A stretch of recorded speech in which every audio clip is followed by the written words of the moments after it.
I want to talk about a word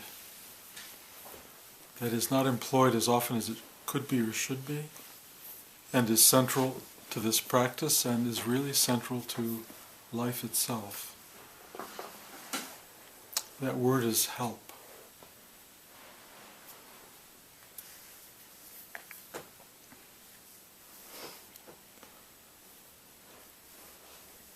Part of the underlying arrogance of being human is this idea that we can do it by ourselves, or that we can't do it by ourselves and that we are helpless. But, really often the hardest thing in the world for people to do is ask for help.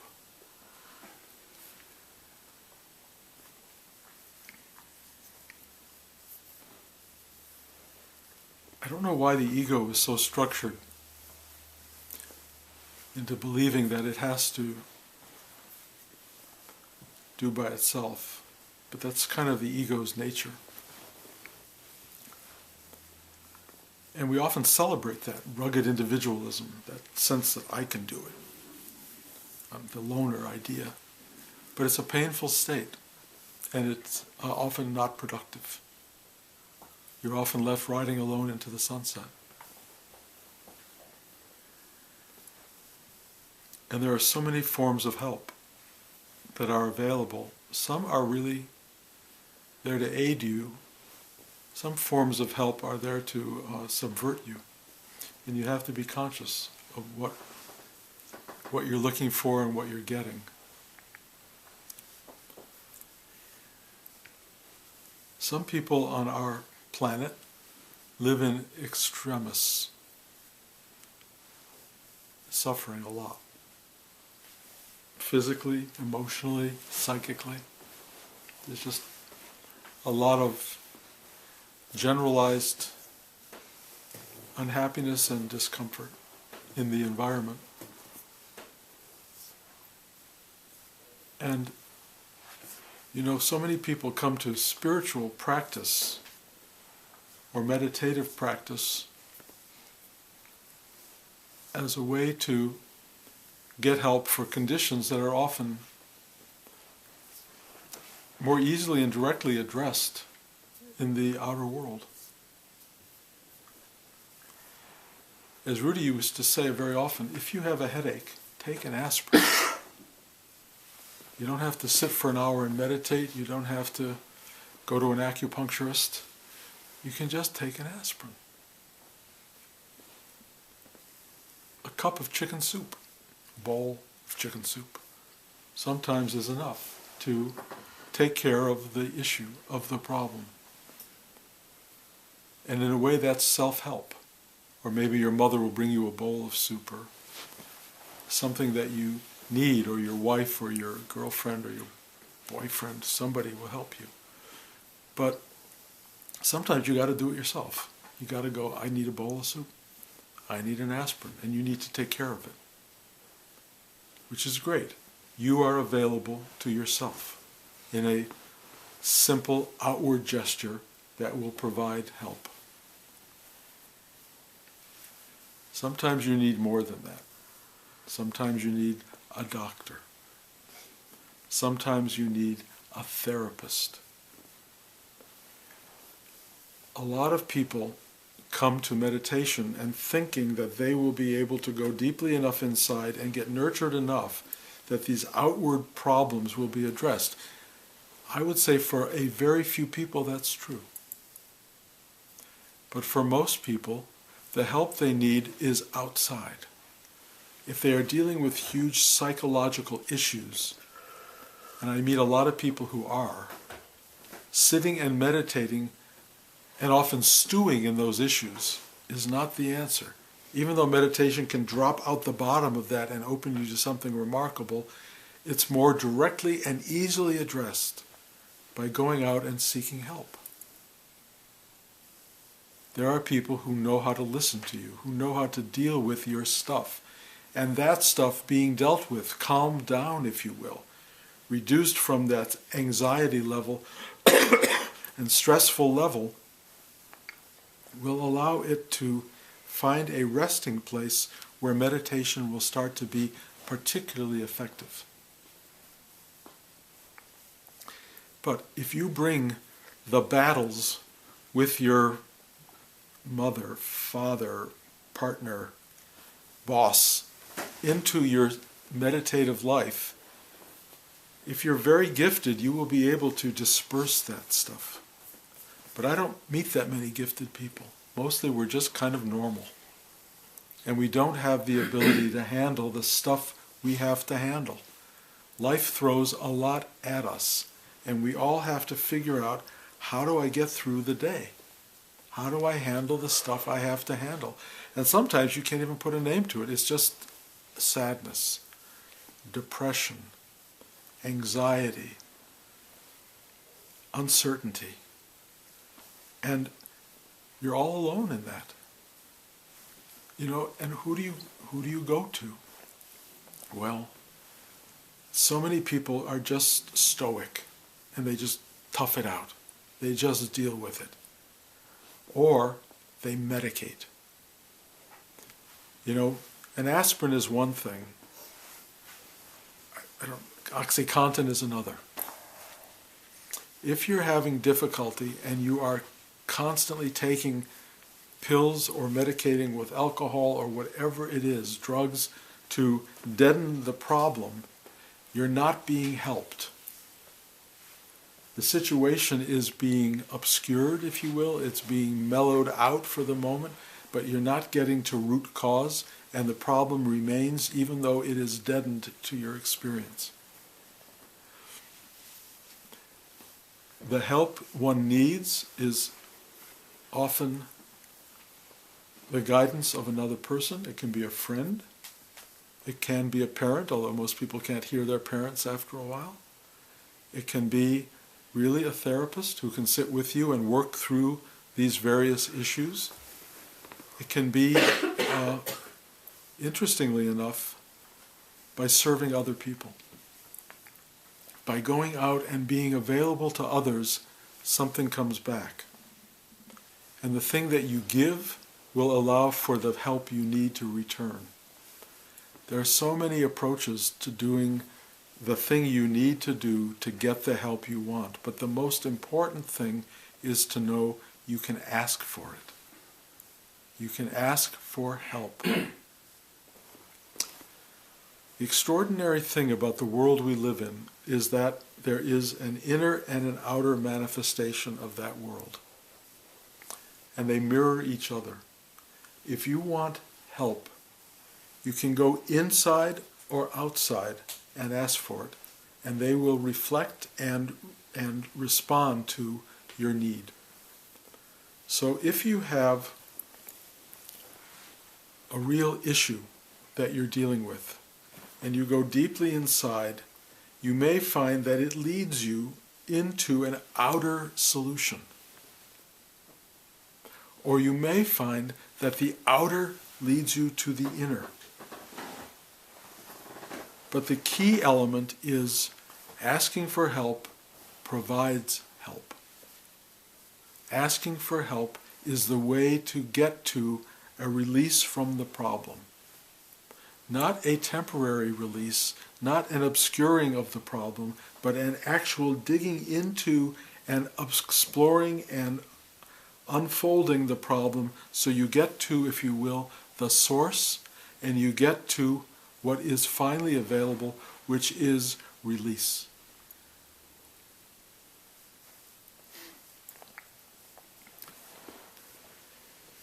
So many people come to me with issues that are not going to be solved by sitting still. And I watch it go on and on and on. And some of these people know they have issues, and some people do not know they have issues. They are just repeating cycles over and over and over and over. And I sit with some people, some students, who over the course of years do not get close to the thing that's obstructing them. And part of that is because they don't know they can get there. They don't know they can ask to get there. And as much as somebody points at it and says, take charge of your life, meaning take charge of your asking, they don't do it. And I have to say, the core principle of this practice that we do starts with asking for help, specifically to surrender, to let go. The surrender part is essential, but more important is asking for help.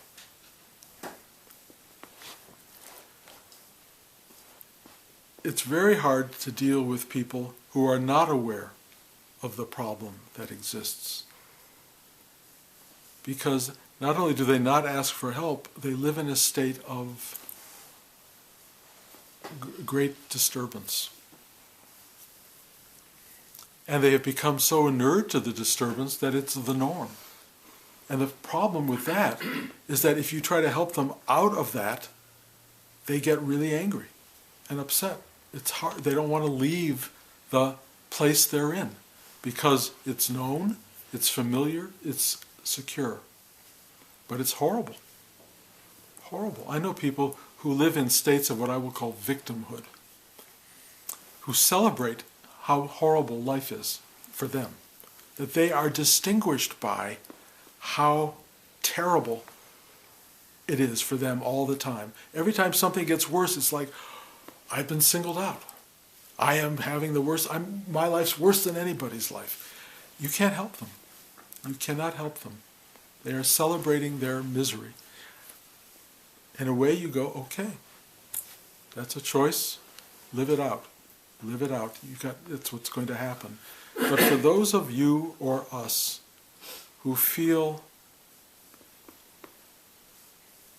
that things are not right, and they ask and they want help, they're desperate for help, the key ingredient is asking for it. Ask. Please help me. How do you ask? Well, you can ask directly. Somebody. If you're having a problem with someone, you can actually say, please help me fix this. Please help me understand this directly. I'm having a hard time with us, with you, with the situation. Help me. It's a brazen thing to do for many people. It's an actually hard thing to do, and most people don't do it. But you can do that. But more effectively, on some level, or as effectively, is this very powerful inner state where you actually go inside and you express a deep desire for help. That there is a reaching inside that says, please help me. You may not even know what you want or need, but you know there is a want and a need, and you ask. And this asking begins to reverberate and reflect itself downward and upward, and somewhere this help begins to arrive. Let me talk about the inward version of it because it's so spectacular. You go inside and you ask, most specifically, for help to let go of, well, Rudy would just say you ask for help to surrender. He tried to make that a blanket idea. You ask for help to surrender you. And that includes everything. Too many of us say, I want help to surrender this particular problem, this particular thing. Let me let go of this. Let me let go of that. That's not surrender. That's a bargaining, negotiating tool to get a little less discomforted. Surrender is a total thing. You ask inside for help to surrender, and then you just let it happen. The deeper you ask, the more fundamental the response. And this opening that starts to take place, I describe it as chakra related because you can feel it in your heart, you feel it in your gut. There's this thing inside that's crying, that's reaching, that's struggling, and suddenly it just goes,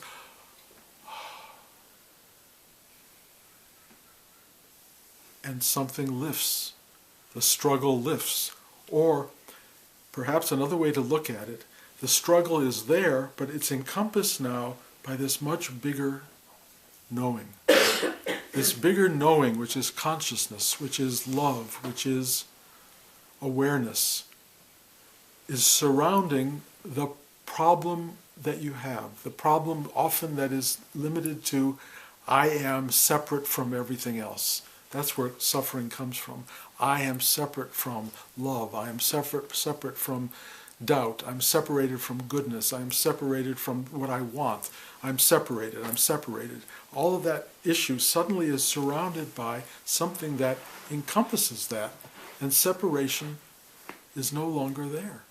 You're not separate at all. You are one with what is. Your suffering doesn't go away, it becomes absorbed in the totality.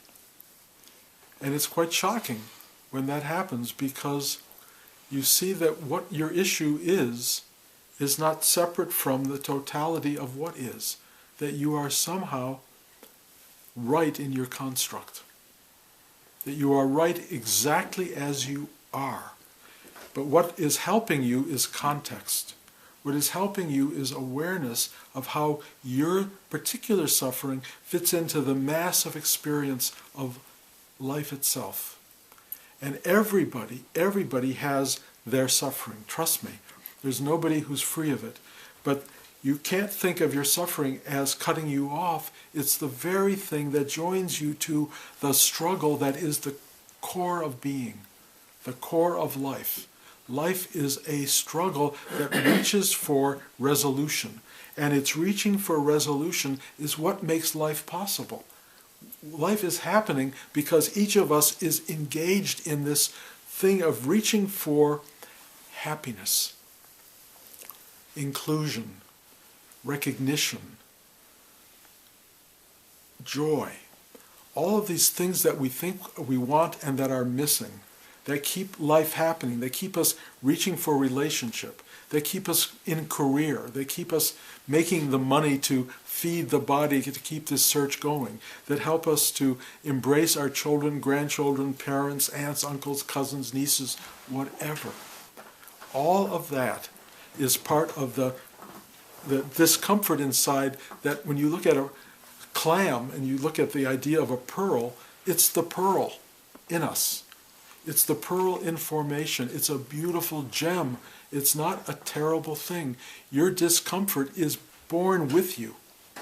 It's needed. You grow from this thing. It becomes the thing that makes you reach for help, that makes you live. If you didn't have these struggles inside you, what would you do? You would be such a passive entity. You would just sit back and wallow in your misery, or you would wallow in being nothing. Wallow is the wrong word. You just go, oh, okay, no problems, nothing. I mean, I don't know what that would be, but it's not a life you want. The life you want, strangely enough, trust me on this, is the life you have. You have no idea how much the life you have is born with you. It's part of what you are. It's what you were born to be. And as much as it appears to be in conflict or not satisfying or problematic, no, it's exactly what is required for you to be sitting here right now and opening to this larger embrace which will reveal it all to you. You are not alone in your suffering. Everybody is suffering in their own way, and very few people recognize it as pearls in formation. Most people see it as torment or minor disturbance. Help comes deeply, deeply when you sit and you ask for help to surrender, and you just sit there and this opening occurs. It occurs.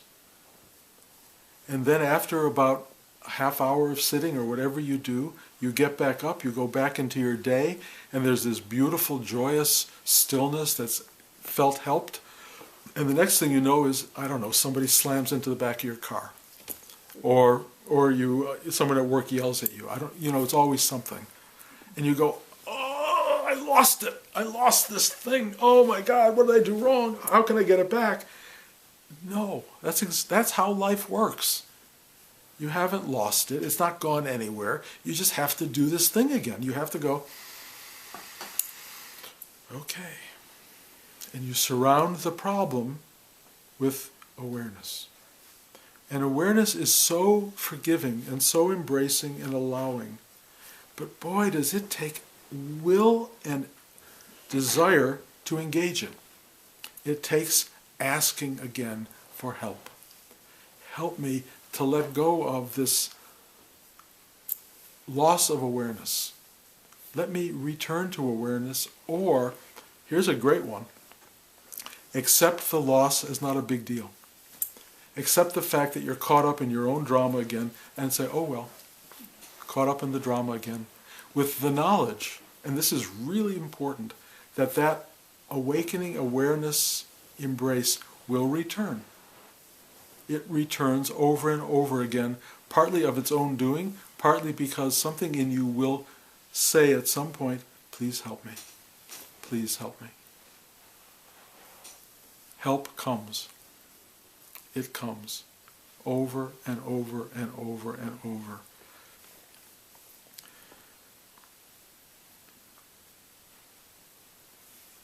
It comes in many guises. And one of the worst of them for us as ego-minded beings is called suffering.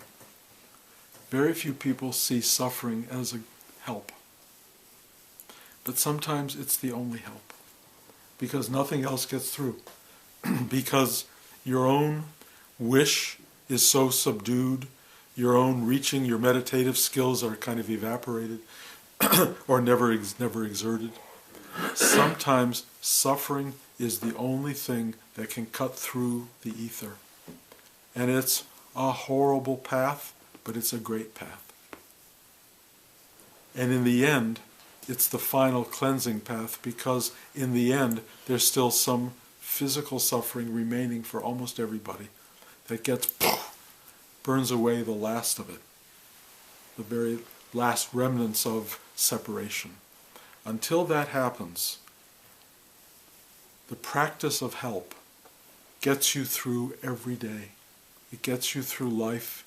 It not only gets you through, but what it does is it gives you a joy in being, a joy in living, a celebration of life. The worst thing is to live life and not know what I'm talking about. To live life in a constant kind of aggravation. You know, aggravation is easy. Oh God, I got this and I got that. Oh, it's not turn on the TV. Oh, it's so boring. What can I watch? What can I do? I don't want to. People live like that all the time. That's a whole life, without ever once knowing there is this vastness of being that's always there. When you cloud it up with thunderstorms and gray clouds, you know, you can do that. Life absolutely supports your desire. If you want to live a miserable, corroded life, you got it. We will take care. We can provide corrosion and misery in a phenomenal way. But if you want openness, aliveness, surrender, consciousness, and ultimately awakening and enlightenment, ask. Ask. Show up. It's one thing to ask. This is an old adage. It's another to receive. Asking is the first part. Receiving is the second part. You can't just ask and think you've taken care of it. Oh, I really want it, I really want it, I really want it, I really want it, I really want it. And nothing. But I really want it, and then receive. How do you receive? By not obstructing, by not closing down, by not turning away, by facing the thing you've asked for, and letting it arrive. The miraculous thing about the meditative experience is that if you sit there long enough, hard enough, sincere enough, deeply enough, the thing you're asking for shows up. At some point, it shows up immediately. For me, I just say, help me. Pretty much it. Help arrives. Because there's nothing fighting it. Nothing. But in the old days, I used to sit for hours. Hours. Asking and asking and asking and asking. Trying and trying and trying. And almost always, my discovery was when I gave up asking and trying, the thing came. That the asking is absolutely a way of obstructing. If you keep asking and you don't make room for receiving, then the asking is noise, and it's a way of not getting. So you have to ask, get quiet, and receive, and it will be delivered. It's promised, biblically it's promised, ask and ye shall receive. Knock and it shall be opened. Seek and ye shall find. There's always an injunction in that for you to do something. For you to do something. And for you to do repeatedly. If you knock on that door or ask once and go, oh well, didn't happen. That's your problem. You tell me anybody who asks once and gets it. I don't know. The universe is very smart. It's like a parent. If you keep asking and asking and asking and asking and asking and asking and asking and asking, that squeaky wheel gets the grease. You keep putting it out there. You keep putting it out there. It responds. It also knows you so well. You know, my granddaughter, she's so good at manipulating. She's so good. And she asks, and you find the only thing you can do is give in. Because anything else you do is only going to find another level of determination and demand. And so you give in. It's just all you can do. And so she's very good at getting. And I hope that skill works for her whole life because she's so gifted at it. And I would like for all of us to know what it takes. If you really want something, there's a certain amount of requirement that you go through. And so many of us have been obstructed in that since we were kids. You know, you ask and you go, no, no, no, no. Or you tell life you want something and it goes, nope. And you go, oh well, didn't give it to me. I had a whole career based on, my career started in my 40s. I started asking in my 20s, even younger, for my career. I did not stop asking for it because it kept saying no. It said no, no, no, no, no, no, no. And I kept saying, there's nothing else I can do. If you don't give this to me, I got nothing. I can type. That's it. I type and I write. And my typing doesn't pay much. And I really had to find my way through to this thing. And I not only asked, I did. I kept working it. I kept writing stories and scripts. Nobody was buying them, but I was writing them, and learning a craft and figuring it out, and I was getting good at what I was doing. And finally, I arrived at a place that I was, if you will, good enough that they said, okay, you got there. Asking is the same thing. You ask and you ask, but do what you have to do. Do what you have to do. If the aspirin doesn't work, go to an acupuncturist. Have them put some needles in your head, or change your diet, or go running or walking or something. Do your part. Whatever your part is your part. You can't let somebody else just give you something because you asked once. You have to do your side, it does its side, and the inner and the outer come together, and there is resolution. There is finding the thing you've been seeking, receiving the thing you've asked for. There is wholeness, there is completion, arrival, fulfillment. It's a dance. It's between us and ourself. If you learn how to ask for help, your spiritual life is assured, your material life is assured. You will find, if nothing else, that extraordinary inner space of being that surrounds the need and realizes that it is met not by anything other than being.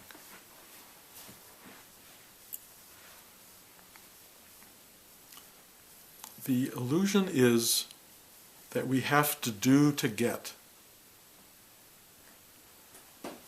Even deeper than that idea is that you just have to be to get. Being is very hard for people to arrive at. Being is the what is.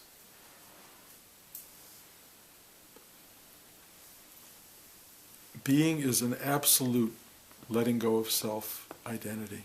It's just arriving at this. At that point,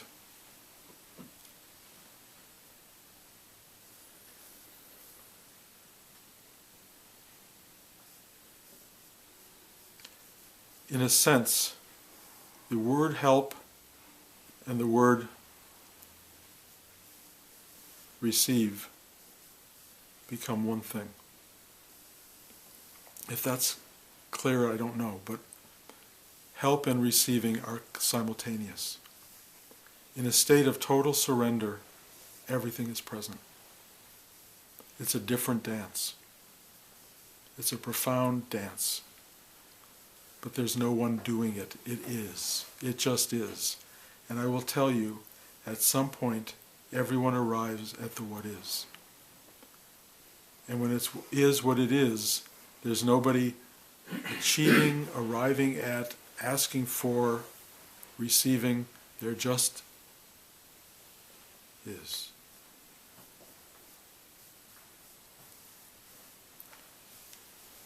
Until that moment arrives, asking is essential, help is essential, receiving is essential, and then just being.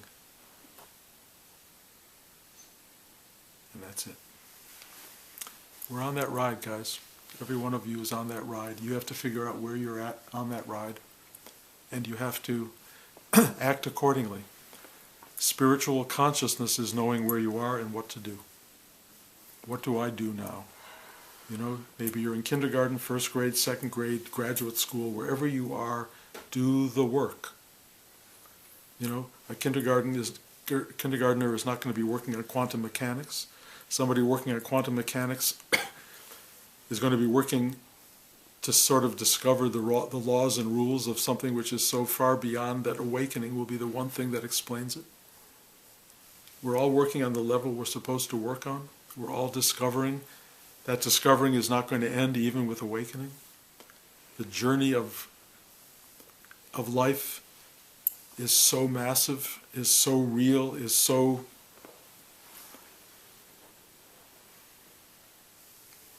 absolute that nobody goes beyond that. But it's the greatest adventure ever, and it starts with help me. Any questions? Well, I just remember that Rudy said when he asked for help without embarrassment, he always got a good response. And I liked that line because you can ask for help and feel, you know, embarrassed, or just go, okay, forget that, just say it. Great if you can do it. I mean, so many people are ashamed by their need for help that they can't do it, and it obstructs. So in that case, I would say even if it embarrasses you, ask. But the lack of embarrassment just shows a deeper commitment to the need. Just saying, you know, I can't help it. Please help me. I've got a problem here. You know. Did this talk bubble up something in your own life, or just you're seeing students that won't ask for help? Something this morning said, talk about help. Okay. I never know where it comes from. Curious. I have no idea. I mean, all last week I was given all these other things to talk about, but I can't even remember what they are. And then somehow that's what arrived. I watched a movie last night, probably going to win an Oscar tonight, called Amy, about Amy Winehouse, a woman who needed help desperately and didn't get it and didn't ask for it the right way. And I heard a documentary on the news the other day, NPR or something like that, about addicts, and how they would desperately ask for help and then could not override their addiction. So they would they would be expected to show up at the clinic where they were going to get clean. They wouldn't show up because the suffering was so great that hiding back in the addiction was easier than actually going through the process of rising above it. So I've been very conscious this week of why help is so meaningful, but I didn't know I was going to talk about it. Joanne? This is not a question, it's a comment that I've learned personally and in my work, that it can be hard to ask for help, but if you're asking somebody for help, so often they're delighted and flattered and honored to help you. It's sort of why we exist. We have a musical background. Sorry. That's fine. We're really here to do that. We're really here for that, and that's why, yes, they would be honored to offer help, or they would find themselves rising to the occasion to give help. Mm-hmm. Because it probably would not, if you really ask someone for help, they're not going to just, oh, here's what you should do. I mean, sometimes that's the case, but usually really asking for help, people ground themselves into a very deep place, and the answers that come out are often quite surprisingly deep, and profound. So yes, I agree with you. You can ask people for help. You can, you'll know if you're getting the wrong answer. When you ask for help, you'll also know if you're asking the wrong person. I mean, sometimes you're so desperate you just ask, but mostly when you get to the place of asking for help, you're being guided into the solution. You're being guided toward the answer, and it will come. I'm always amazed by what I say it sometimes in the introductory class, that I say that I think the universe exists to help us, that its whole purpose on some level is to guide its creation through its journey. And it will do it through every possible means available, as long as that which we are can look for it, ask for it, and benefit from it. And I mean, you feel when you go deep inside how deeply we are loved by creation, but you hardly ever understand how much it's working for us from the outside. You hardly ever understand it, and it's powerful. Especially if you're in a dark period or in a period of loss and mourning and suffering. You can't imagine how that has any help value, but it's unbelievably embracing even in that space. I think we're really in sync, because right before you said that, this thought came through, and maybe people have heard of it. Existence loves you so much that it couldn't resist the temptation of creating you. It's a great line. And it's funny, I thought of that, and then you spoke to it. It was beautiful. Well, whenever Rudy would talk, I'd say, how did he know he's talking exactly what I need to hear? I used to do that every time. I said, well, how does he know that? But because, we're kind of all connected in a very deep way, and the thoughts that come through are very immediate to us and important to us. It's kind of why we have what's called satsang, why people gather together. It's because there is something here to be shared and to be acknowledged as singular in some way. That much as we feel separate and unique, we're all of the same soup. We're all the same stuff, and that's really important to remember. Anyone else? I have a question. I'm working in myself to around grief, like I'm grieving a loss. And what you said was good, because I have been asking for help, and sometimes it's confusing to know, like whether to ask on the outside or the inside, because they both need my attention. Well, you only find out by doing. Don't hold back because you don't know the answer. The only way you'll find out the answer is to do it. Do I ask on the outside? Try it. If it doesn't come back, nope, not that one. Go on the inside. But in a way, you're really asking in two directions simultaneously. Whether you ask inside, the answer can come from outside, and often from the last person you expect, even from a dog walking by. Suddenly the dog just runs over to you, and that seems to be enough. Who knows what that's about? But life does deliver on those terms, and also sometimes it doesn't deliver. But I often find when it doesn't deliver, that's almost as important, because sometimes they're making you work harder. you know. And a lot of the time, I've described this earlier, a lot of different emotional things that go on that have nothing to do with me at all. They're just not mine. I don't have a reason for them. There's no personal person behind them. But there they are. Clouds of sadness, grief, deep grief, sweetness, joy that just come out of nowhere. And that's kind of like the weather. You know, it arises. And sometimes it's ours and sometimes it's not. But the incredible part of it is that it passes. Thunderstorms don't usually last for a month. You know? And they're gone. Clouds come and they're gone. Sun comes out, it goes. And you start to learn that. And once you learn that, you don't even have to go through a drama of, oh, please help me get rid of the darkness, please help me. Sun's going to come up. You don't have to worry about the darkness. Help me get rid of the thunderstorm. It's going to go. So in those cases, it's kind of wasted. You know? And you're asking for nature to be, it's something other than what it is. Let it pass. Sit back, relax, enjoy the ride. Even grief, by the way. In the past year or more than a year,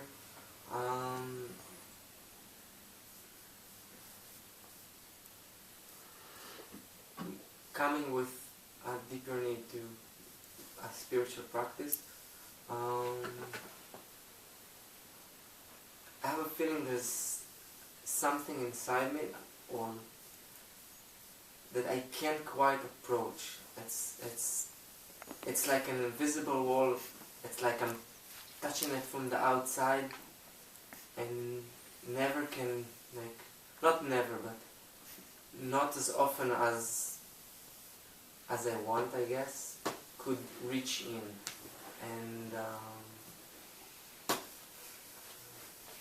Yes.